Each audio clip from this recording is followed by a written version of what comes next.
What do you think? What do you think the hardest thing about dating today is? As a young woman.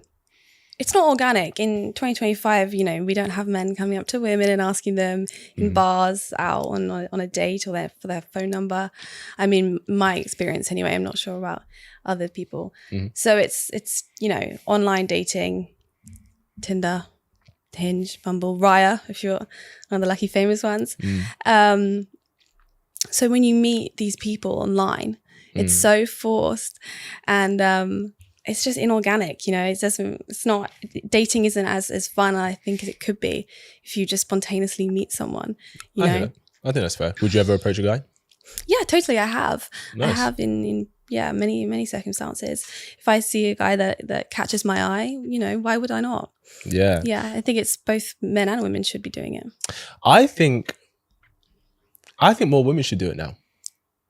Right. And the reason I say that, or what I should say is more women should have the courage to. Okay. And the reason I say that is because a big factor as to why a lot of guys don't approach as much anymore is because obviously the awareness of sexual harassment is very important, but there's been such an overcorrection that most guys who are just genuine good guys looking for a nice girl to have a relationship, they're absolutely terrified of like coming across as a creep or as a pervert or whatever. Right?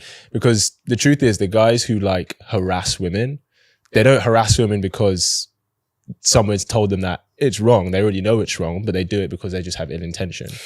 Yeah, but when we talk about harassment of women, we're talking about the pedos on the trains and the builders shouting at you on the side of the road and things like that. We're not talking about, men coming up to you and asking for your number as much. That's not what guys see. But if you say, no, I'm not interested, and they walk away, then I don't see that as harassment at all.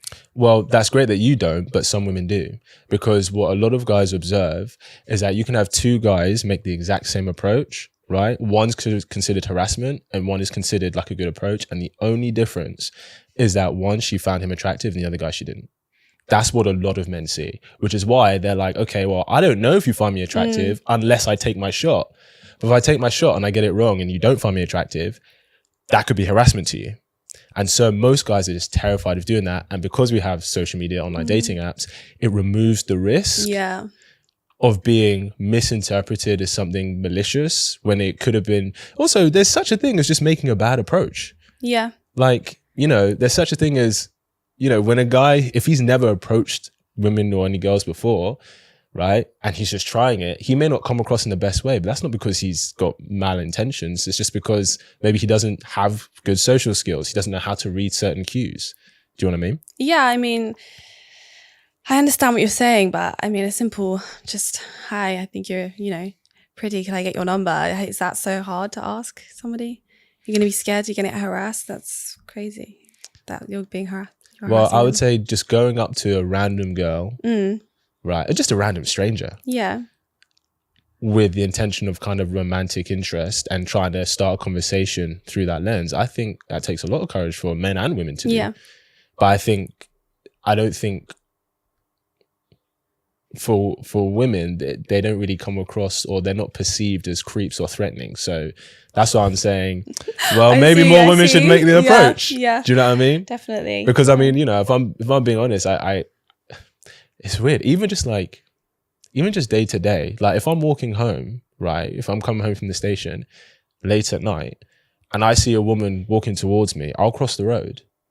And the reason I'll cross the road is because one, it's late at night, she's on her own. Two, like I'm a 6'2" black guy. I can come across as quite threatening purely based on my aesthetic, right? Right. So I'd cross the road to make her feel comfortable, which I do a lot, to be honest.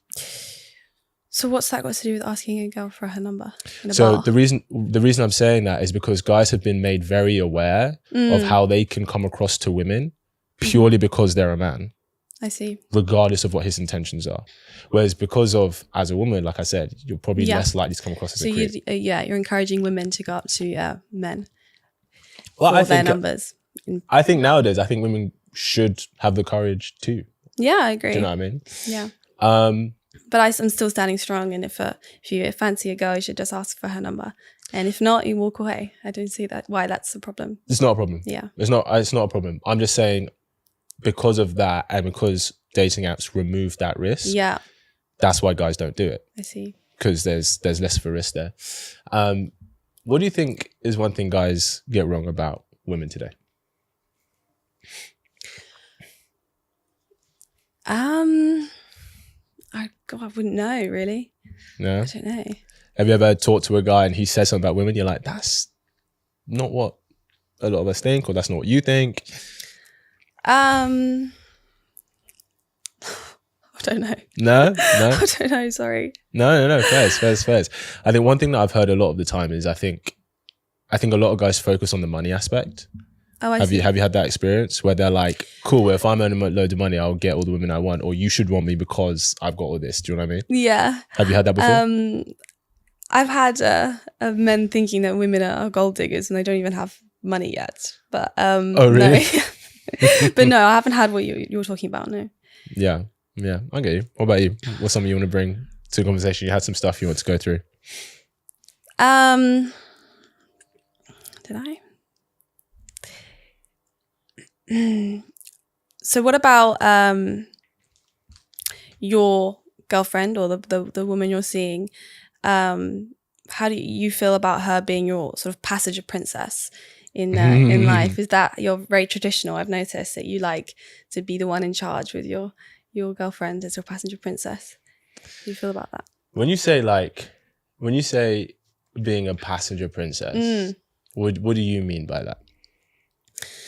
So this passenger princess is like a Gen Z word that's new, isn't it? It's like just the man taking control and being like the person, being the active one, and the girlfriend just sitting there and being the passenger princess, not necessarily like in a car, but just in life, really, So if that's what you mean by passenger princess, then I would disagree with that. Right. Because it's not just for a girl to come to a guy's life and just sit there and do nothing. Yeah. Right? Definitely. They both contribute, but in different ways. Right? So if we're talking about traditional dynamic, then the ways that he will contribute and the roles and responsibilities he will take on will be different to how she will contribute and the roles and responsibilities she will take on. Some things may overlap, some things may not overlap. So if you're talking about like passenger princess energy, which is the playfulness, like when you're like the passenger princess when you're going somewhere, the playfulness, the innocence, the joy, bringing lightness to the conversation. What do you mean by that? So it's like, so when everybody has an inner child, right? Because that's why we play. Do you know what I mean? Like even when you're an adult, you still play, right? You have things like, oh, this is how I play, right? That's your inner child, right? That inner child is innocent. There's innocence with that. Okay. Does that make sense? Okay. So you think a woman has more inner child than a man? Not more inner child. I think that what I'm saying is that energy of playfulness, right, and lightness, right, is really attractive to a lot of guys. Okay. Especially if you're the kind of woman who, look, if you're the kind of woman and you want to be more of taking the leadership role and you want to take more of making decisions, making the plan, providing the frame for him to follow you, then sure, then he's going to be more the passenger princess, right? And so that energy is going to work for you.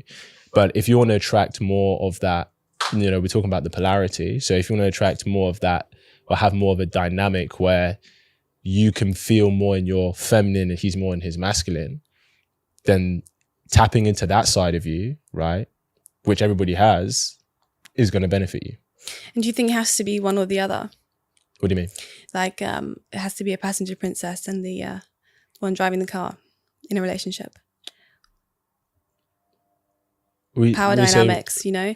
So do you think in a relationship there has to always be one that's sort of the more, taking control, and the other one that's like the passenger princess? Before I answer that question, it's interesting how I use the word taking the lead, you use the word taking control. Why is that? Taking the lead is taking control of the situation and what you're doing, and the passenger princess following, right? Leading, following. Mm-hmm. And that's controlling what you do, If you're deciding what you're doing and what you're going to do, that's controlling, So for you don't see a difference in the word leading and controlling. You think they're one and the same? Hope you really enjoyed that clip. If you want to watch the full episode where that clip is from, then I want you to click right here where you can watch the full episode. And if you're ready to claim your man today, enroll in my program below, and I'll see you there. Wishing you an amazing